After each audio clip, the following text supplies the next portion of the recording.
Well, more chaos in the West Wing. Where do they get these people? This is what I want to know. Here's a guy, Rob Porter, I don't know, Republican operative, just another one of these Republican operative guys. Worked for this guy, worked for Orrin Hatch, whatever. Now I find out no security clearance, very close to the president. He's a secretary, if you will, administrative secretary, very key position, handling all the paperwork and part of the inner circle. Now he finds out, according to the Daily Mail and pictures shown, well, he beats wives. This is incredible. And he couldn't get a security clearance. He couldn't get a security clearance because he had a protective order. And then these pictures emerge. And then John Kelly was shocked. He was shocked by this. Absolutely shocked and outraged. Our chief of staff, shocked. Like Casablanca, right? Shocked. I'm shocked there's gambling here. Sir, your winnings. Thank you. He was shocked. How can you be shocked when you had to sign the waiver for a security clearance? I mean, it's really becoming a comedy show 101 there. Just one after the other, detracting from all the great things this president is doing.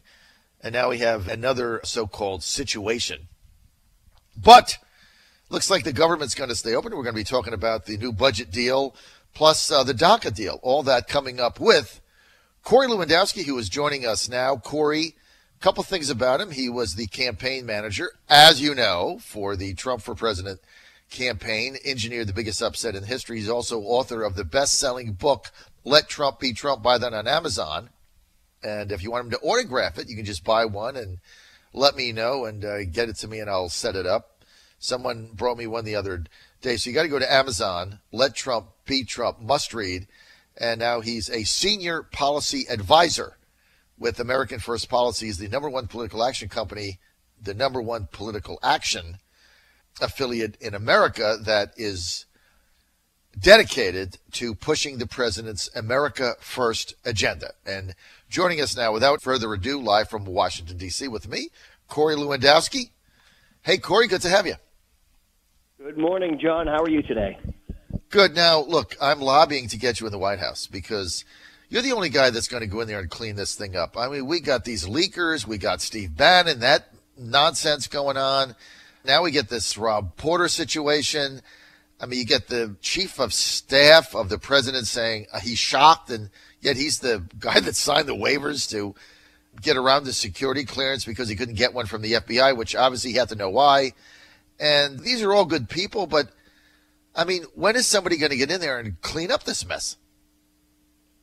You know, John, it's a great question, and what we've seen from this president is he is delivering on the messages and the promises that he made during the campaign, and he's doing it through his own sheer will, almost in spite of his own staff, again.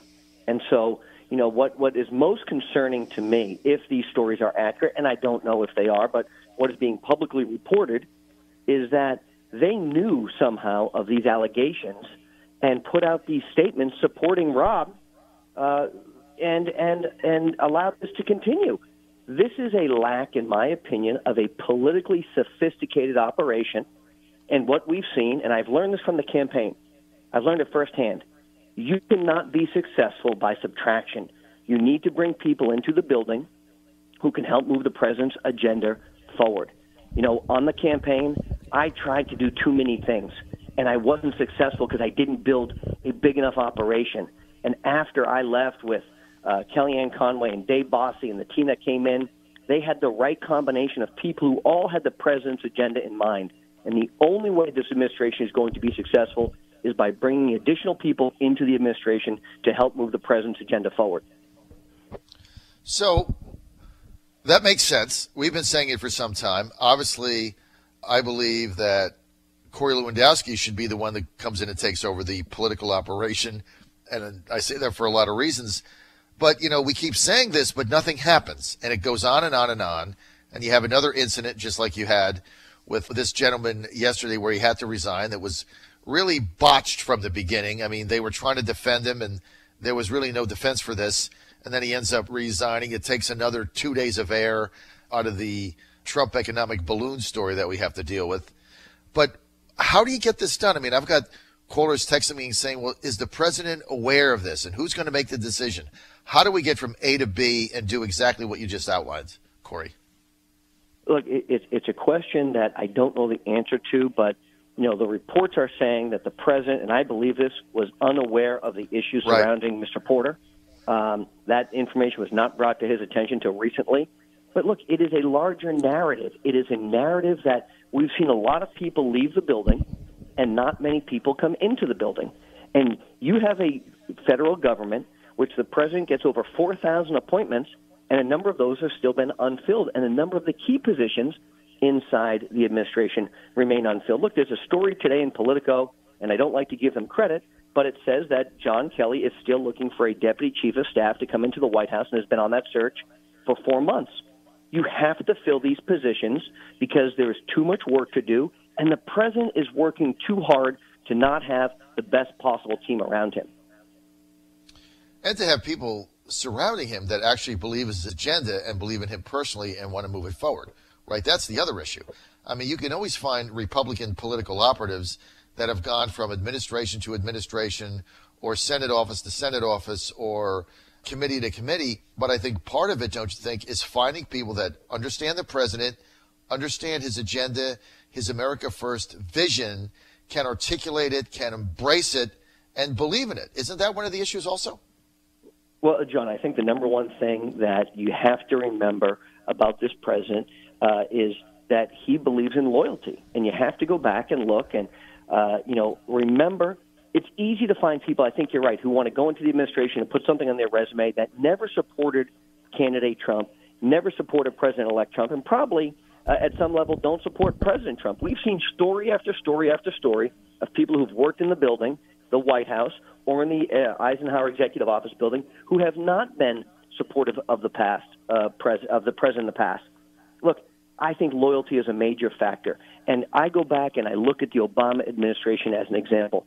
Rahm Emanuel, David Axelrod, Valerie Jarrett, kind of the triumvirate, the three legs of the stool who had unwavering loyalty, long-standing relationships with Barack Obama, and they served as the hallmark of what he wanted to get accomplished. Now, I fundamentally disagree with everything, basically, that Barack Obama wanted to accomplish on behalf of our country. But he brought people into the building who were first and foremost loyal to him. Look at Eric Holder as an example. Eric Holder publicly stated he was proud to be Barack Obama's wingman. So, aligning yourself with people who are loyal to you, your agenda, and getting done what you want, it goes back to my book, John, and I'm not here to plug the book, but you have to let Trump be Trump. You have to let a man who has been unbelievably successful at everything he's attempted to accomplish, New York real estate, book writing, television, and now in the world of politics on the biggest stage in the world, he has been successful. And I still believe there are people who don't want to let him be him. There are people who think that is their job to keep the president of the United States from the American people. And if I could give a piece of advice to the president, my advice would be get on the road, go out and campaign, get out and talk about all the success you've had in the key battleground areas, because if the Republicans lose the midterm elections, it will be a devastating blow to this president's agenda.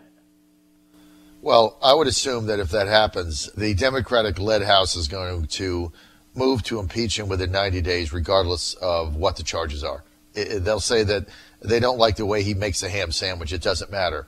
And that's going to be the end of his agenda right there, because it's going to time up, then it's got to go to the Senate, and he's not going to get anything done. So here's my question. Why isn't the president out on the road? Look, I don't control the president's calendar. What we are seeing is a president who, look, I've been very, very clear about this. I think the president is the greatest campaigner. He's the greatest messenger. He is the person, when he is on the road, that bypasses the mainstream media and takes his message directly to the American people. The American people love seeing him deliver his message, whether it was at Davos or at the UN or wherever. When he delivers that message, it invigorates the American people. They're so proud of what he talks about. I think he needs to do more of that. That's all I'm saying. Look, from a political side of things, he's so good at what he does. He's so effective as a messenger. He's so strong at delivering the America First perspective to the American people. If it were me, I'd be encouraging him to be on the road and talking and making sure that the House and the Senate do not turn over to the Democrats, because we're losing days I think we've got 35 Republican members of the House who've already decided they're not seeking re-election or are seeking election to a different office. If the Democrats pick up 25 seats and they lose the House, you're spot on, John. The Democrats will move to impeach this president for no valid reason whatsoever, but it will completely stymie his agenda for the next 2 years. Well, see, that's why I think every week the president needs to get out, and he needs to get out to those swing districts in Pennsylvania, Ohio, North Carolina, Florida, Wisconsin, Iowa, New Hampshire. Let's look at New Hampshire. I mean, we lost New Hampshire by what, 1,200 votes or something? It was 1,000. It was a small number. He's not been back to New Hampshire yet. I got to blame this on Chief of Staff John Kelly, political office. I mean, John Kelly, great general, great guy, trying to get the trains to run on time. But here's the problem. John Kelly is not politically savvy. So he doesn't understand, as a chief of staff, you have to understand the political reality of what you're dealing with. He doesn't understand that. He doesn't care about it. He doesn't embrace it. It isn't his world. The president right now, every week, should be out in one of these areas. And the perfect example is the fact he's not been to the Granite State since the election. He should have been there already twice, right? Look, John, I'd love to argue with you, but I can't. You know, I am fundamentally aligned with what your philosophy is here, because I see the 1st Congressional District in New Hampshire, the 2nd Congressional District in New Hampshire, in places where the Republican Party could be playing offense. There are not a lot of opportunities where Democrats are holding seats that are retiring or are vulnerable, where a Republican can pick up those seats. There's maybe 8 to 12 in the country where the Republicans can go on offense right now. And places like New Hampshire are one of those places. The president is exceptionally popular in New Hampshire. I'm personally disappointed because he hasn't been back to New Hampshire. Look, it's my home state. I think it's a state that when he runs for re-election, he will win. But there has to be a plan in place from the political team through the schedulers, through the communications team, to get the president on the road to talk about his message of success to the American people, whether it's real wage increases, whether it's the lowest unemployment on record for African Americans and Hispanics, whether it's the value of the giant tax cuts and the thousands of companies that are now giving employees benefits and bonuses based on those tax cuts, whether it is the rebuilding of our military. There are so many great things that this president has done in the first 13 months in office that he should be out talking about that. And that is what fires up and invigorates the American people to turn out and support his agenda come November. Look, I think that is spot on. That's why he's got to get out there. And I think one of the real issues in this White House, beyond the chaos that goes on in the West Wing, is the lack of a solid political organization. And I'm hopeful that we can fix that. And, you know, look, I'm biased, but I think you're the only guy that can do that. And I hope the president sees that and they bring you back in. Let's get to the budget. Go ahead. John, they do. Let me just be clear, though, John. They do have good guys in the political operation, and I need to say that. But, you know, I don't know if they're the ones making the decision on the president's calendar. So I don't want to blame just the political team. That would be an unfair assessment. They're good, capable people. But this White House lacks what every other White House has had for the last 4 White Houses, which is a senior person who's in charge of the political operation that is setting the agenda. You know, I think of David Axelrod, I think of Karl Rove, I think of Haley Barbour, I think of Ed Rollins, I think of all the luminaries who have held those positions before. This White House is not structured that way, and I think they need an Office of Long-Term Strategic Planning like every other White House has had, so they can look at where they want to be, 3 months or 6 months down the road from now. You can even go back to the Clinton administration and Dick Morris, right? I mean, well, Dick Morris, Paul Begala, James Carville. There are many, many people who held senior positions who were looking at the big picture of understanding how we get to where we want to go. And again, I'm not casting dispersions on the political team, but I think that is a deficit that this administration has missed, which is that larger figure overseeing not just the minutia every day, but the big picture strategy of where we're going, and that is something that this team has been missing. Well, we just have to deal in the reality that we're in. And it is missing because I think the president has to get out to all of these districts. He is the best campaigner and the best person to articulate the economic success that we're having, that I think is the only way, if they do that, that the Republicans are going to be able to hold on to the House of Representatives to be able to constantly remind people of the great news that we're having. Let's get to the budget deal on the table. Chuck Schumer caving with DACA, that's off the table. Schumer and McConnell working out a deal. The debt goes up, $83 billion additional spending for defense, $65 billion additional spending on the domestic side. It looks like it's going to squeak through the House. Do you have any comments on this? Look, I think they're going to keep the government open, is what I'm hearing. I know a number of conservatives are concerned about the increase in our debt. It looks like it's a $300 billion package, which is going to move right now. I think it's important that we have a functioning government. That's very important. But I also think you have to figure out the immigration issue. And the president has been very clear on this. He is willing to help solve a long-term problem that our country has faced with certain caveats. There has to be a wall on the southern border. We have to end sanctuary cities. We have to get rid of chain migration. And we have to get rid of this insane lottery program. If you put these things in place, which are fairly reasonable, I don't understand why the Democrats aren't willing to talk about it. And we have another deadline looming in March on the DACA issue. And I don't think the Democrats want to negotiate. They don't want to actually solve a problem. What the Democrats want to do is simply be obstructionists. They want to go out and say they want to solve problems, but not. They want to pander to their base without ever really delivering on it. And we saw this yesterday with Nancy Pelosi, the former speaker, spending 8 hours giving a speech on the floor. And it was a colossal waste of time. It got nothing accomplished for the American people. And this is everything that has been wrong in Washington for 30 years. You finally have a president who is willing to get things done, and instead he deals with people like Nancy Pelosi who want to go stand on the well of the House and speak for 8 hours, which achieves absolutely nothing. It's very disappointing for the American people. Unbelievable. And I think he's right on this issue. You know, the Democrats yelled for 3 years. They got on TV. They jumped up and down. The kids, the kids, the kids. We got to protect the kids. These dreamers, the kids, it's not their fault. They have jobs. They're in school, the kids. And then the president says, okay, I'm going to take the 700,000 DACA applicants. I get what you're saying. I'm going to take them. I'm going to add another 1,000,001 because there's a lot of other dreamers, so-called, that haven't bothered to apply for whatever reason. They just haven't applied. Maybe they were afraid. Maybe they didn't know it was there. I'm going to give amnesty to everybody, 10 to 12-year period. I understand. I'm going to help the kids. And in return for that, I want to end chain migration, which doesn't make any sense, go to a merit-based system, get rid of the visa lottery, and secure the border as it relates to U.S. law. That's all I want to do. And, of course, the wall, which is what I got elected on. And the Democrats' response to that is no.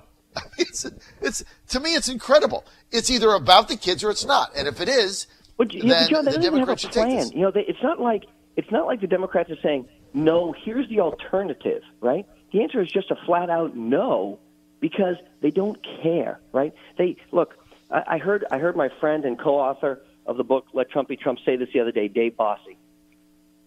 When you saw the State of the Union and you saw those Democrats sitting on their hands, they hate this president more than they love our country. Mm-hmm.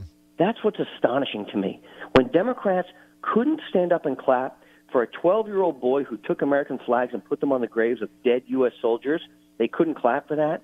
It tells you the visceral hatred they have for this president. And that has now carried over to the immigration debate. John, he has outlined a specific plan of what he wants to do to solve the problem.